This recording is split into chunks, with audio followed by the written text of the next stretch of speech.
Hello students, welcome to my YouTube channel routine mentor UGC NET. कैसे हो आप सभी? आशा करता हूँ अच्छे होंगे। कि आज की वीडियो में आपसे बात करने वाले हैं कि जो देश के अंदर पीएचडी के रिगार्डिंग जो यूजीसी ने निर्देश दिए हैं कि यूजीसी के ने जो बताया कि पीएचडी के अंदर आपका एडमिशन कैसे होगा, कौन कौन से प्रोसेस रहने वाले हैं, कैसी प्रक्रिया से आपको गुजरना होगा अगर आपको पीएचडी करनी है, तो उसी के रिगार्डिंग मैं आज की वीडियो में आपसे बात करने वाला हूँ।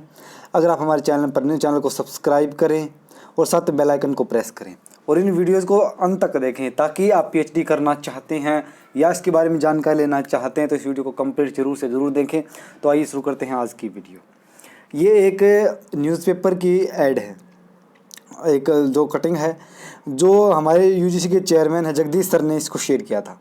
तो इसके ऊपर दिखाया कि स्टूडेंट के बिना pursue PhD after 4 year under graduation course, कि जो आप 4 ईयर्स की जो आपकी यूजी होने वाले हैं अंडर ग्रेजुएशन कोर्स, उसके बाद आप डायरेक्ट पीएचडी में इनरोलमेंट हो सकते हो। यहाँ पर आपको बता जो 40% सीट्स हैं वो आपकी सीट यूनिवर्सिटी लेवल का जो टेस्ट होगा उससे फुल की जाएंगी। 40% तो आपकी यहाँ से होगी, जो 60% सीट बचती हैं वो सीट आपकी ये यहाँ पे आपको दिखाया है कि वो सीट आपकी यूजीसी के द्वारा जो आपका यूजीसी नेट है, सीएसआईआर नेट है, उससे अगर आप क्वालिफाई हो तो वहाँ से आप इसके लिए आप अप्लाई कर सकते हो और आपको इस बेस पर उसमें सेलेक्ट किया जाएगा। यहाँ पर आपके 2 कैटेगरीज बनाई गई हैं।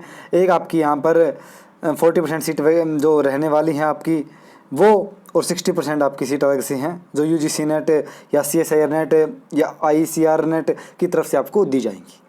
और भी जानकारियाँ इसके लिए आपको दी गई हैं, वो भी मैं आपको बताने की कोशिश करता हूँ। तो ये देखते हैं नेक्स्ट स्लाइड के ऊपर कि सबसे पहले क्या होता है। यूजीसी ने ये कहा है कि आपकी बार की पीएचडी करने के लिए आपको एमए मास्टर करने की ज़रूरत नहीं है। यूजीसी के द्वारा पीएचडी प्रोग्राम जारी रखने के लिए नई गाइडलाइंस के अनुसार अब आपका जो है ना 7.5 सीजीपी होना चाहिए। एक स्कोर आपको मेंटेन करना पड़ेगा आपके ग्रेजुएशन के कोर्स में।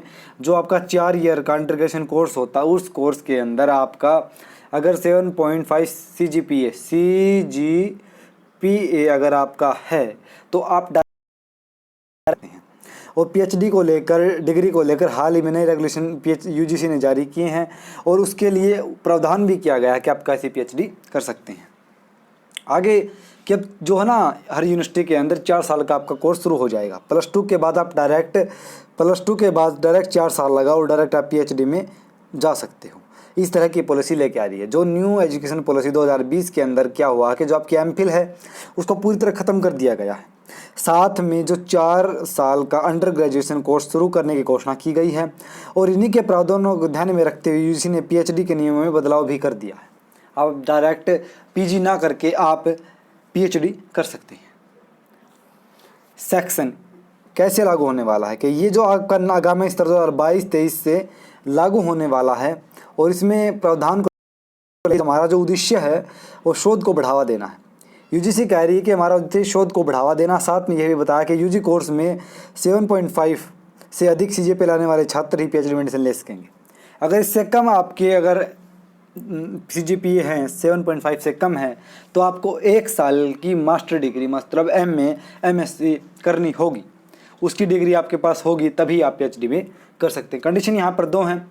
अगर 7.5 ईयर है, 7.5 आपका सीजीपीए है तो आप डायरेक्ट पीएचडी में जा सकते हैं। अगर इतना स्कोर नहीं है तो आप 7.5 से कम है तो 1 साल का आपको मास्टर कोर्स करना होगा, जिसके बाद आप पीएचडी में एडमिशन ले सकते हैं।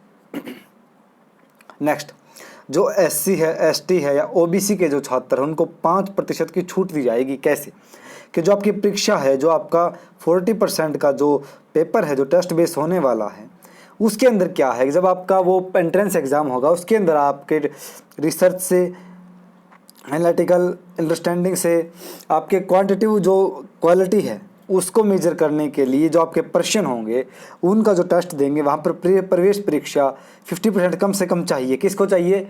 जनरल कैटेगरी को और अदर कैटेगरी को। अगर आप एससी एसटी ओबीसी से तो आपको यहाँ पर 45% मतलब 5% की आपको छूट दी जाएगी जब आपका ये एग्ज़ाम होने वाला है। इन फ्यूचर पीएचडी में जब आप एंट्रेंस दोगे आप तो वहाँ पर अगर आप एससी एसटी ओबीसी से हो तो आपको 5% की वहाँ पर छूट दी जाएगी। नेक्स्ट, जो पीएचडी के कार्यक्रम की अवधि अब क्या रहने वाली है। पीएचडी कार्यक्रम पाठ्यक्रम न्यूनतम 2 वर्ष, कम से कम आप 2 वर्ष में पीएचडी कर सकते हो और अधिकतम 6 वर्ष के अंदर आप पीएचडी कर सकते हो।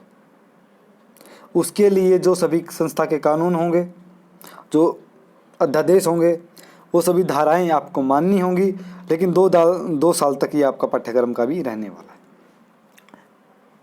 महिलाओं के लिए विशेष प्रावधान दिया गया है कि जो मातृत्व मैटरनिटी लीव है उसके लिए 240 दिन के अवकाश का प्रावधान दिया गया है। महिला विधवाओं और विकलांग व्यक्तियों को 40% से अधिक विकलांगता है तो पीएचडी के लिए 2 साल की छूट दी जाएगी, वो 8 साल तक पीएचडी कर सकते हैं। इसके अलावा कोई महिला पीएचडी अवधि पूरी करने में एक बार में अपने बच्चे के लिए 240 दिन का एक साथ अवकाश ग्रहण कर सकती है, अपने बच्चों की देखभाल करने के लिए। छात्र के आदान प्रदान के लिए बेशर्ते वे थीसिस को पूरा करने के लिए महत्वपूर्ण योगदान दें और दूसरे वर्ष अनुसूचित छुट्टी दी जा सकती है। वो अपना योगदान भी दें, थीसिस के लिए काम भी करें, तभी उनको ये चीज़ दी जाएगी। प्रवेश परीक्षा कि मैं कह रहा था आपको कि 40 और 60 का रेशो अब इसकी तरफ से आपको दिए जाने वाला है। तो यहाँ आपका 40 और 60 का है। 40% आपकी टेस्ट के लेवल पे होंगी, तो उसके अंदर आपका नेट है या प्रवेश परीक्षा व्यक्तिगत जो यूजीसी के द्वारा गाइडलाइन है उन्हीं को ध्यान में रखते हुए आरक्षण पॉलिसी को लागू रखते हुए ही देश आपको ये परीक्षा देनी होगी और उसी हिसाब से आपको सिलेक्ट किया जाएगा। परीक्षा का सिंपल सिलेबस भी आपको दे दिया जाएगा कि जो आपकी 60% सीट है वो नेट जेआरएफ से होंगी और जो 40% सीट है वो आपकी सामान्य प्रवेश परीक्षा से होंगी। उसके लिए आपका इंटरव्यू भी होगा और किसी भी श्रेणी की सीट अगर खाली रहती है तो उसको आरक्षण मतलब रिजर्वेशन की पॉलिसी को ध्यान में रखते हुए दे सकते हैं और अन्य श्रेणी के व्यक्ति को भी वो दी जा सकती है।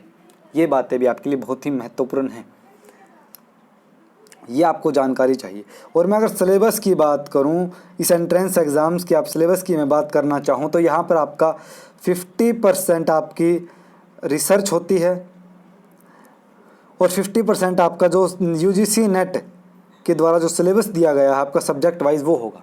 ये 2 में आप कोई भी पीएचडी का एंट्रेंस आप देना चाहते हो तो उसके अंदर आप इस बात को ध्यान रख के 50% रिसर्च मैथोडोलॉजी और एप्टीट्यूड में बहुत फ़र्क है, इस बात को भी आप जान लें और उस सिलेबस को देख कर अच्छे से प्रिपरेशन करें।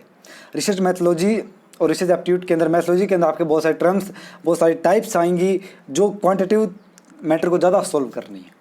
तो ये आपका सिलेबस इस तरह के आपको क्वेश्चन रहने वाले। अगर आप यूजीसी नेट चेसर नेट की तैयारी कर रहे हैं तो रिसर्च पर सबसे ज़्यादा फोकस कीजिए, क्योंकि पीएचडी के अंदर एंट्रेंस के अंदर सबसे ज़्यादा आपको काम आने वाली एक चीज़ है वो रिसर्च है, जो आपको आज से लेकर और रिसर्च पीएचडी करने तक या करवाने तक भी आपको सबसे ज़्यादा हेल्पफुल रहने वाली है।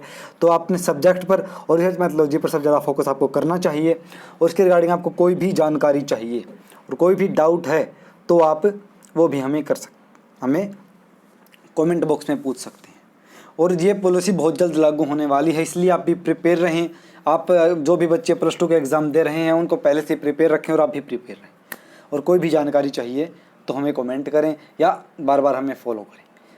तो आज की वीडियो में इतना ही। अगर हमारे चैनल पर न्यू है, चैनल को सब्सक्राइब करें और साथ में बेल आइकन को भी प्रेस करें। तो धन्यवाद।